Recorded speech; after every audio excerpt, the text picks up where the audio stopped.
It kills your ability to grow at your own pace, to walk your own path, to live a life that's honest instead of impressive. When you let the noise of the world define your worth, you lose sight of your own compass. You start living for applause instead of alignment. You forget that peace was never meant to be loud. And here's the irony. The louder the world gets, the quieter your soul becomes. Not because it's gone, but because it refuses to shout. Your soul speaks in whispers. It speaks in moments of stillness, in prayer, in reflection, in solitude. But you can't hear it if your mind is always scrolling, reacting, consuming. There's a line I once heard, if you don't stand for something, you'll fall for everything. And in this age, that's more true than ever. If you don't decide who you are, someone else will, and they'll rent out your attention for profit. If you don't decide what matters to you, you'll end up spending your life chasing what doesn't. And if you don't protect your peace, you'll end up defending your exhaustion. That's the cost of noise. You trade your clarity for confusion, your focus for distraction, your purpose for performance. But mastering yourself means reclaiming your silence. It means pulling away long enough to remember who you were before the world told you who to be. So how do you quiet the noise? You start by disconnecting with intention. Turn off the voices that drain you. Step away from the people who measure you only by what you can give them. And most importantly, unplug from the constant pressure to prove yourself. You don't owe the world constant updates on your progress. You don't need to announce your growth to make it real. The most powerful transformations happen in private. They happen in silence, when no one's watching, when no one's applauding, when it's just you and the mirror and the question, who am I becoming? Because every time you choose silence over noise, you get stronger. Every time you choose reflection over reaction, you take another step toward mastery. And every time you choose to listen inward instead of outward, you return to the home you've been searching for all along, yourself. The world wants you distracted because distracted people are easy to control. But focused people, grounded, centered, self-led people are impossible to manipulate. They don't chase attention. They command respect. They don't need validation because they already live in alignment. So the next time the world screams for your attention, take a breath and remember, the loudest voice is rarely the wisest one. True wisdom whispers. True purpose doesn't beg to be seen. It waits to be chosen. And that's what self-mastery is really about. Learning to hear the whisper of truth in a world addicted to noise. Soft piano outro. Before the world tells you who you are, turn down the volume. Because in the silence, you'll finally remember the sound of your own voice. They say awareness is the first step toward change. But most people don't realize it's also the hardest step. Because awareness demands honesty. And honesty, when directed inward, can feel brutal. It's easy to point out the flaws in others. It's easy to complain about circumstances. But to turn the mirror toward yourself, to see the patterns, the reactions, the excuses, that's where real courage begins. You cannot master what you refuse to observe, and you cannot change what you refuse to confront. Most people never lose their potential. They just lose sight of themselves. They live asleep, carried by routine and moved by impulses they don't even recognize. They wake up every morning and their body remembers what their mind forgot. The pattern, the craving, the emotion. Without awareness, you're not living life. You're being lived by life. And think about it. How many times have you said, I don't know why I did that? How often have you repeated a mistake, even after promising yourself never to do it again? That's the power of unconscious behavior. It's like driving down the same road every day and wondering why you always end up in the same place. Until you become aware, truly aware, you can't choose a new direction. You can't change the destination. If you don't realize you're still on the same road. Awareness is not just noticing what you do. It's understanding why you do it. It's pausing long enough to ask yourself, what am I feeling right now? Why am I reacting this way? What belief is driving this decision? It's those micro moments, the pause between stimulus and response, where freedom lives, because in that pause you get to choose. Without awareness, you react. With awareness, you respond. And that difference, my friend, is the entire difference between a slave and a master. Awareness doesn't mean perfection. It means presence. It means being awake in the moment, instead of lost in the storm of old emotions. You see, every emotion is a teacher. Every trigger is a signal. When anger rises, it's not an enemy. It's a messenger. It's telling you that something inside you needs attention. When jealousy appears, it's not shameful. It's revealing a wound. When fear whispers, it's not weakness, it's an invitation to grow. But you can't receive the lesson if you're too busy running from the feeling. That's why awareness is a discipline. It requires you to sit still when everything in you wants to escape. It asks you to witness your own discomfort without judgment, without blame, to say, yes, this is what I feel right now, and that's okay. Most people try to numb their awareness. They distract, they scroll, they escape, not realizing that the very feelings they avoid are the keys to their transformation. You don't heal by avoiding what hurts. You heal by understanding it. Awareness is not something you practice once in a while. It's something you train like a muscle. Every morning, every decision, every reaction. It's an opportunity to stay awake. You begin to notice the subtleties, how your body tightens when you're anxious, how your mind starts racing when you feel insecure, how your tone shifts when you're defensive, and slowly you begin to separate your identity from your impulses. You realize, I have thoughts, but I am not my thoughts. I feel anger, but I am not anger. I experience fear, but I am not fear.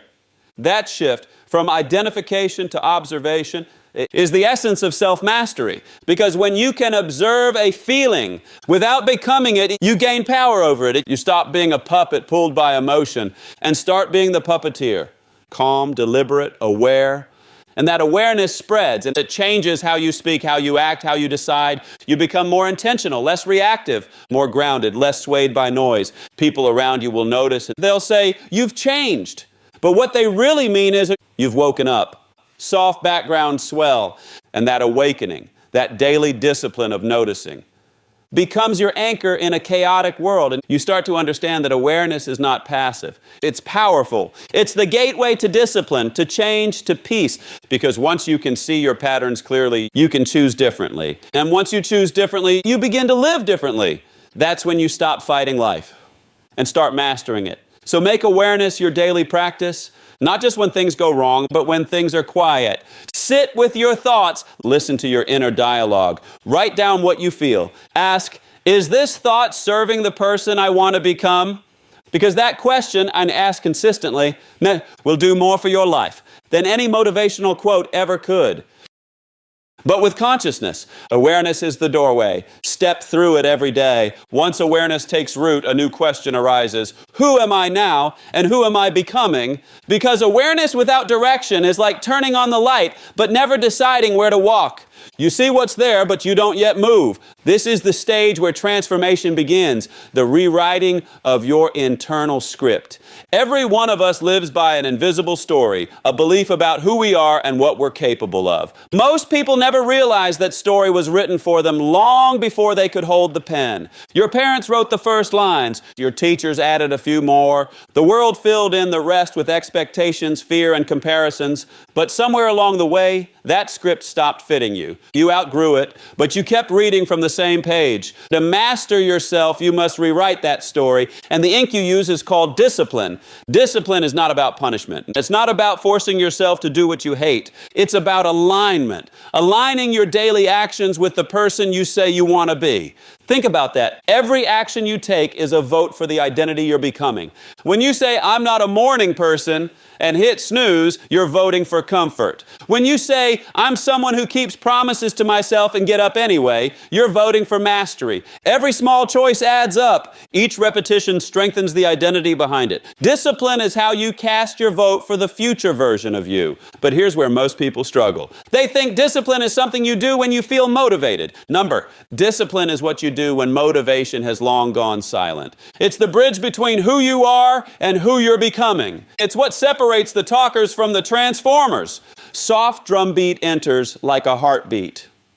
Discipline is what rewires identity. You can't just affirm your way to a new life. You have to act your way into one. And the person who says, I want to be fit, doesn't become fit by wanting. They become fit by acting as if they already are. They show up, they move, they eat with intention, and with every act they tell their brain, this is who I am now. Identity follows evidence. And evidence is built through discipline. That's why I always say, you don't need to fake confidence. You need to earn it. You don't need to force belief. You need to build proof. And proof is built one disciplined decision at a time. When you do something you said you would do, even when you didn't feel like it, you start to trust yourself again. And that trust becomes momentum, and that momentum becomes identity. But let's be honest, rewriting your story is hard. The old script doesn't leave quietly, and it will whisper, "You've always been this way." It will remind you of every failure, every attempt that didn't work. It will say, "Who are you to change now?" That voice is not truth. That's the echo of your old identity fighting for survival. The only way to silence it is not with words, but with proof. Action is the antidote. Each time you choose the new path, even once, you weaken the old one. Each time you follow through, the old story loses power. The new story gains ground. And before long, it's not effort anymore. It's who you are. That's the quiet magic of discipline. It turns effort into evidence and evidence into identity. You can't think your way into self-mastery. You have to live your way into it. And you live it by building patterns that reflect the truth you want to believe. If you want to see yourself as strong, act strong. If you want to see yourself as consistent, be consistent, even in small things. If you want to see yourself as peaceful, practice calm, even when chaos calls. Your habits are the training ground of your identity. Every repetition is a rehearsal for who you're becoming. The key is to stop waiting for permission to begin. Don't wait to feel ready. Don't wait until you're perfect. Start writing your new chapter today, in your actions, not your thoughts. Because the most powerful version of you doesn't live in the future. They live in the choices you make today. So take the pen back. Stop quoting your old story and start scripting a new one. One act of discipline at a time. Soft piano returns, warm tone, because one day you'll look back and realize you didn't change because of one grand moment of transformation. You changed because you quietly, faithfully kept choosing who you wanted to become until it became who you are. Every human being wants freedom. Freedom to live, to choose, to create. But few ever earn it. Because freedom is not given, it's built. And the price of freedom is discipline.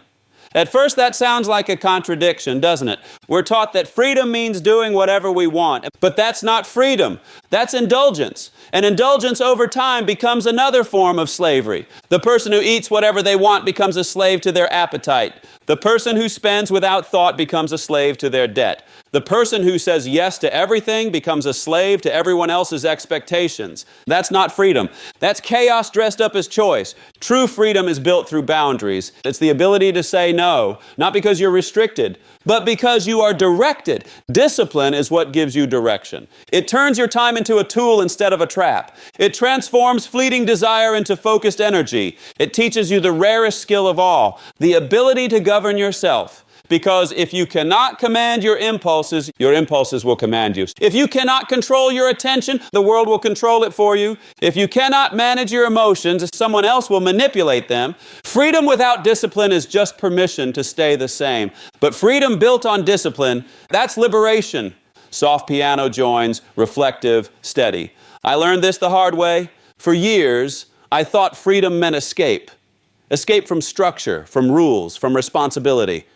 But the more I tried to escape, the more trapped I became. Trapped by my own inconsistency. Trapped by regret. Trapped by the heavy weight of unrealized potential. And then I discovered something strange. When I started setting boundaries, my life expanded. When I committed to daily habits, my possibilities grew. When I stopped chasing ease and started chasing excellence, and I felt free for the first time. Because discipline doesn't shrink your world. It sharpens it. It filters out the noise and reveals what actually matters. It frees your mind from the tyranny of indecision. It gives your soul a spine. Most people misunderstand this. They think discipline takes away joy. But the truth is, it protects it. You can't fully enjoy what you haven't earned. You can't appreciate peace if you've never faced chaos. You can't value rest if you've never given your best. Every act of discipline is a small act of sacrifice. You're giving up comfort now for a reward later. But here's the paradox, that sacrifice doesn't weaken you. It strengthens you. You begin to respect yourself again. You begin to feel light, powerful, capable, because you're no longer owned by anything. Not your phone, not your cravings, not your fear. That is freedom. Freedom is not the absence of limits. It's the mastery of choice. It's the quiet confidence of knowing I can say no and I won't fall apart. I can wait and I won't break. I can work and I won't quit. soft swell. Emotional intensity builds. Every strong person you admire, every leader, every artist, every success story paid this price. They chose the narrow road when everyone else chose the easy one. They said no to distraction so they could say yes to destiny. They built invisible walls around their time, their habits, their focus, not to imprison themselves, but to protect the treasure of their purpose. That's what you must understand. Discipline isn't a prison, it's armor. It guards you against the forces that want to scatter your potential across 1,000 unimportant things. It's the structure that allows creativity to flourish, the order that allows peace to exist, the resistance that forges resilience. But make no mistake, it comes at a price. You will lose people who don't understand it. You will feel lonely at times, walking a road few choose. You will wake up on days when no one is cheering for you, and you will have to clap for yourself. That's the price of freedom. Doing the work in silence so that your results can speak for you later. And when they do, the same people who doubted your discipline will call you lucky. But luck has nothing to do with it. It was the compounded interest of your quiet sacrifices. It was the freedom earned one decision at a time. So if you ever find yourself tempted to quit, if you ever ask, why is this so hard? Remember, it's supposed to be. Because you are breaking the chains of your old self. You are trading cheap pleasure for lasting power. And that transaction is never easy. But one day, you'll wake up and realize you don't crave the distractions anymore. You don't need the approval anymore. You don't fear the silence anymore. Because you've mastered yourself. And in mastering yourself, you've found freedom. So don't run from discipline. Run toward it. Let it shape you. Let it refine you. Because on the other side of sacrifice is sovereignty. And the moment you can look temptation in the face and say, you don't control me anymore, that right there is the taste of true freedom. When you master yourself, something remarkable happens. The noise quiets, the chaos settles, and what's left is clarity. Clarity about who you are, clarity about what you stand for, clarity about where you're going. For the first time, you stop being a character in someone else's story and start becoming the author of your own. And that is one of the most powerful transitions a human being can make, from living by default to living by design. You begin to realize that life was never about finding yourself. It was about creating yourself. One thought, one decision, one disciplined act at a time. And every day you hold the pen. Every morning you wake up, life hands you a blank page. And the words you write are not in ink. They're in choices. The choice to begin again. The choice to forgive yourself. The choice to try one more time. The choice to live by principle when it would be easier to live by impulse. These are the sentences that write your destiny. And here's what's so extraordinary. You don't need to have a perfect plan. You just need to keep writing, keep choosing, and keep moving forward. Because mastery is not a finish line. It's a way of living. It's a daily act of authorship, a conscious commitment to say, this is who I choose to be again and again. Soft breath, tone, shifts from reflection to quiet power. Now, the world will still try to interrupt your story. It will try to hand you old scripts and say, this is safer, this is easier, this is who you've always been. But the person who has mastered themselves smiles, thanks the world for the offer, and turns the page anyway. Because they understand you can't be the hero of your story if you're afraid to write it. And yes, some chapters will be messy. There will be heartbreaks, false starts, and failures. There will be seasons when you question everything, when the ink smears and the pages tear. But those aren't mistakes. They're texture. They're truth. They're proof that you lived with courage instead of comfort. Here's something I've learned. When you finally master yourself, you no longer chase meaning. You create it. You stop asking, what is my purpose? And start living in a way that gives every moment purpose. You stop waiting for life to happen and start shaping it one decision at a time. You stop asking, who am I supposed to be? And start answering with every breath, every action, every choice. This is who I am. That is what mastery feels like. Not control, not perfection, but peace. A quiet peace that comes from knowing you no longer need the world's approval because you've already earned your own respect. When you live this way, you inspire others without trying. You become a living invitation, proof that growth is possible, that freedom is attainable, that purpose is not something you find in a book, but something you write in your days. Your life becomes a sermon without words, a melody that reminds others they too can be the author. They too can take the pen back. And maybe that's the greatest contribution you can make, not to preach change, but to embody it. Not to tell others who to be, but to quietly show them that it's possible. So as this message ends, don't let it just be inspiration. Let it be instruction. Go write, go live, go design a life that's yours. Authentic, disciplined, alive. And when the world tries to tell you who to be, you'll smile and say, I already decided. Because that is the final truth of self-mastery. It's not about conquering the world. It's about conquering the part of you that believes you can't. And once you do, once you truly own yourself, your habits, your focus, your freedom, your story, you'll look around and realize something breathtaking. The world didn't change. You did. And that changed everything. And so take the pen, write the next chapter, live with intention, and remember, you are not here to be told who to be. You are here to become